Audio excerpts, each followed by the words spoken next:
Hello everyone, once again you are welcome to my channel Education Simplified by OCDC. So अगर आप assistant manager HRM means human resource management के लिए preparation कर रहे हैं exam की, तो ये वीडियो स्पेशली आपके लिए है। इस वीडियो में आपको मैं करवाने जा रहा हूँ डेवलपमेंट ऑफ मैनेजमेंट कि मैनेजमेंट का विकास कैसे हुआ, कौन कौन सी अप्रोच उसमें यूज़ की जाती हैं। अगर आपने Punjab state power corporation limited में असिस्टेंट मैनेजर HRM की वैकेंसी के लिए अप्लाई किया है तो कंप्लीट स्टडी मटेरियल भी आप परचेज कर सकते हैं हिंदी, इंग्लिश और पंजाबी में। तो आपको संपर्क करना है 9569677123 पे। तो शुरू करते हैं डेवलपमेंट ऑफ मैनेजमेंट। तो डेवलपमेंट ऑफ मैनेजमेंट पे सबसे पहले आता है साइंटिफिक मैनेजमेंट मींस वैज्ञानिक प्रबंधन। तो वैज्ञानिक प्रबंधन का जो कॉन्सेप्ट है ये दिया था फ्रेडरिक टेलर ने। तो साइंटिफिक मैनेजमेंट में फ्रेडरिक टेलर का क्या कंट्रीब्यूशन रहा उसके बारे में हम बात करते हैं। सबसे पहले आता है he emphasised the scientific study of work processes to increase efficiency.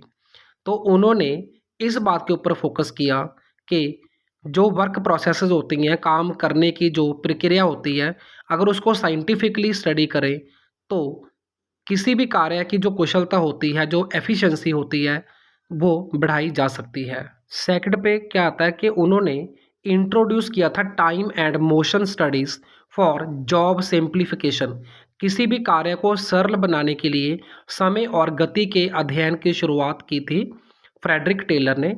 और थर्ड आता है advocated for the fair days पे फॉर फेयर डेज वर्क कि किसी भी कर्मचारी से उतना ही काम लिया जाए एक दिन में जितना उचित हो और उसको उचित वेतन जो है वो भी दिया जाए।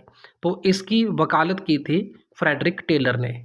अब बात करते हैं कि उनके कौन कौन से सिद्धांत थे। पहला जो उनका प्रिंसिपल था फ्रेडरिक टेलर का, it was the division of labour and specialisation कि लेबर को डिवाइड किया जाए। लेबर को डिवाइड करने का मतलब होता है कि हर एक कर्मचारी को, हर एक एम्प्लॉय को स्पेसिफिक टास्क ही दिया जाए और वो अपने टास्क के ऊपर ही फोकस करे। ओके, तो उससे क्या होगा कि उस टास्क को करने की एफिशिएंसी जो है वो इंक्रीज होती है। और स्पेशलाइजेशन का मतलब क्या होता है कि हर कोई एम्प्लॉय एक किसी न किसी कार्य के लिए स्पेशलाइज्ड होता है, स्पेशलिस्ट होता है, तो उसको वही कार्य जो है वो सौंपा जाए। उनका दूसरा सिद्धांत ये था कि जब भी किसी एम्प्लॉय को सिलेक्ट करना है तो उसके लिए साइंटिफिक तौर पे सिलेक्शन किया जाए और उस एम्प्लॉय को जो ट्रेनिंग है वो भी साइंटिफिक तरीके से दी जाए। ठीक है जी। तीसरा सिद्धांत था cooperation between management and workers कि जो प्रबंधक होते हैं किसी भी कंपनी के या किसी ऑर्गेनाइजेशन के और जो वर्कर होते हैं उन दोनों के बीच में सहयोग हो। तो ये सारे सिद्धांत थे फ्रेडरिक टेलर के। अब हम चलते हैं नेक्स्ट टाइप ऑफ मैनेजमेंट पे जो आता है एडमिनिस्ट्रेटिव मैनेजमेंट। हिंदी में हम इसको बोलेंगे प्रशासनिक प्रबंधन। तो एडमिनिस्ट्रेटिव मैनेजमेंट जो टाइप है डेवलपमेंट ऑफ मैनेजमेंट की, तो ये दी थी हेनरी फेयोल ने। तो हेनरी फेयोल का कंट्रीब्यूशन क्या था? He developed 14 principles of management. उन्होंने प्रबंधन के 14 सिद्धांत विकसित किए थे। दूसरा उन्होंने क्या किया था? He introduced the concept of unity of command and scalar chain. तो unity of command means command में एकता होनी चाहिए, ठीक है। और स्केलर चेन का अर्थ होता है कि किसी भी ऑर्गेनाइजेशन में जो एक रैंक्स होते हैं, तो लोअर से हायर या हायर से लोअर रैंक में जो श्रृंखला बनती है उसको स्केलर चेन बोला जाता है। Then he emphasised planning, organising, commanding, coordinating and controlling.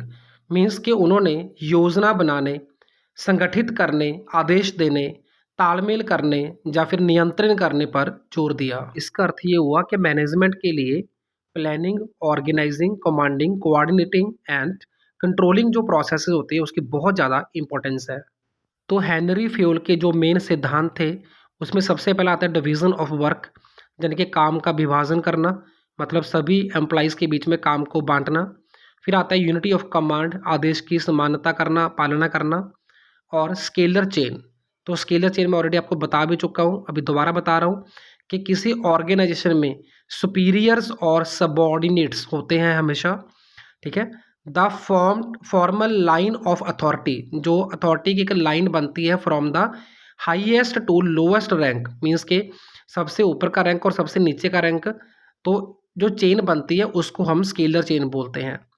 तो ये हेनरी फ्यूल का मानना था कि जो एक संस्था होती है, ऑर्गेनाइजेशन होती है, उसमें हमेशा ही chain of authority and chain of communication होना चाहिए और वो हमेशा टॉप से लेकर बॉटम की तरफ रन करना चाहिए। Okay, and should be followed by the managers and subordinates, कि जो भी सुपीरियर होते हैं उनके द्वारा जो संचार होता है उसको नीचे वाले मैनेजर और जो भी उसके नीचे फॉलोअर हैं, जो सबॉर्डिनेट वर्कर हैं, वो सब उसको फॉलो करेंगे। तो ये हो गया हमारा एडमिनिस्ट्रेटिव मैनेजमेंट मीन्स के प्रशासनिक प्रबंधन। तो अब हम आगे चलते हैं नेक्स्ट हथॉर्ने स्टडीज़ के ऊपर। तो हथॉर्ने स्टडी का जो कंसेप्ट है it was given by Elton Mayo. Okay, तो इनका कंट्रीब्यूशन क्या था? He focused on human aspect of work and productivity, कि उन्होंने काम और उत्पादकता के लिए मानवीय पहलुओं पर ध्यान केंद्रित किया। मीन्स कि इनका जो मेन फोकस था वो एम्प्लॉइज़ के ऊपर था। दूसरा इन्होंने क्या किया, हाईलाइट किया importance of social and psychological factors को। ठीक है जी, इनका मेन फोकस रहा कि सामाजिक एवं जो मनोवैज्ञानिक कारक होते हैं उनका भी मैनेजमेंट में बहुत ज़्यादा महत्व होता है। तीसरा था he identified the Hawthorne effect, the impact of attention on workers productivity. इसका अर्थ ये हुआ कि जो हथॉर्ने इफेक्ट है, जो कि एक ऑस्ट्रेलियन साइकोलॉजिस्ट एल्टन मेयो ने ऑब्जर्व किया था कि जब किसी वर्कर की प्रोडक्टिविटी को इंक्रीज़ करना हो तो उसके ऊपर अटेंशन जो है वो ज़रूरी होती है। ओके, जब वर्कर को ये लगता है कि उसको ऑब्जर्व किया जा रहा है तो उसके बिहेवियर में चेंज आता है और इससे उसकी जो प्रोडक्टिविटी है वो इंक्रीज होती है। सो आपके एग्जाम में हथॉर्ने इफेक्ट के बहुत सारे क्वेश्चंस आने की प्रोबेबिलिटी है। बहुत ज़्यादा इंपॉर्टेंट कॉन्सेप्ट है ये। तो अब हम चलते हैं आगे। नेक्स्ट कॉन्सेप्ट हमारा आता है ह्यूमन रिलेशंस मीन्स मानवीय संबंध। तो ये कॉन्सेप्ट था मैरी पार्कर फॉलेट का। इनका कंट्रीब्यूशन क्या था? Emphasise the importance of people oriented management. तो इनका मेन फोकस ये था कि जनमुखी प्रबंधन के महत्व पर बल दिया जाए। Okay, emphasise the importance of people oriented. तो पीपल यहाँ पे कौन है? एम्प्लॉइज है। तो उन्होंने क्या कहा कि advocated the group decision making and conflict resolution, कि उनका मेन फोकस ये रहा कि जब भी कोई डिसीजन लेना है किसी ऑर्गेनाइजेशन के अंदर तो वो पूरा ग्रुप डिसीजन हो।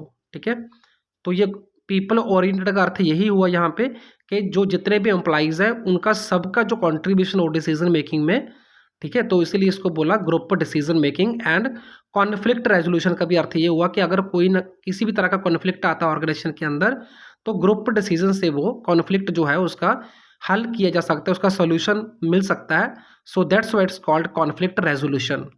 इनका नेक्स्ट कंट्रीब्यूशन था introduction of the concept of integrating the individual and organisational goals, कि इसका अर्थ ये हुआ कि जो व्यक्तिगत टारगेट होता है किसी भी एम्प्लॉय का और एक टारगेट होता है पूरी ऑर्गेनाइजेशन का, तो उन दोनों का एकीकृत किया जाए। तो उससे क्या होगा, जो गोल की अचीवमेंट होती है उसकी अचीव होने की जो प्रोबेबिलिटी है वो लगभग 100% हो जाती है जब हम इंडिविजुअलाइज्ड गोल को और ऑर्गेनाइजेशन गोल को इंटीग्रेट करते हैं।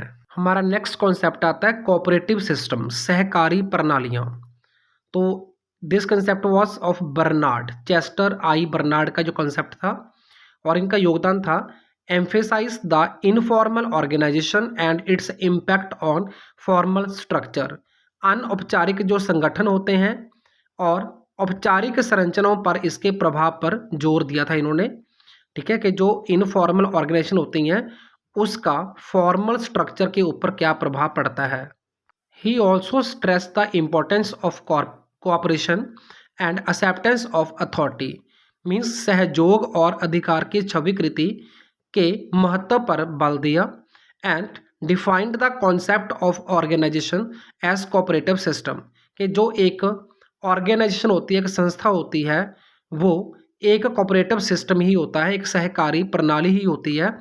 तो उसमें सभी एक दूसरे को सहयोग देते हैं ताकि ऑर्गेनाइजेशन का जो गोल है उसको अचीव किया जा सके। So this was all about the development of management. I hope you will like this video. For complete study material for the exam of Assistant Manager HR, you can contact on 98763 71788 or 95696 77123. So please don't forget to subscribe and share. Thank you. Thanks for watching.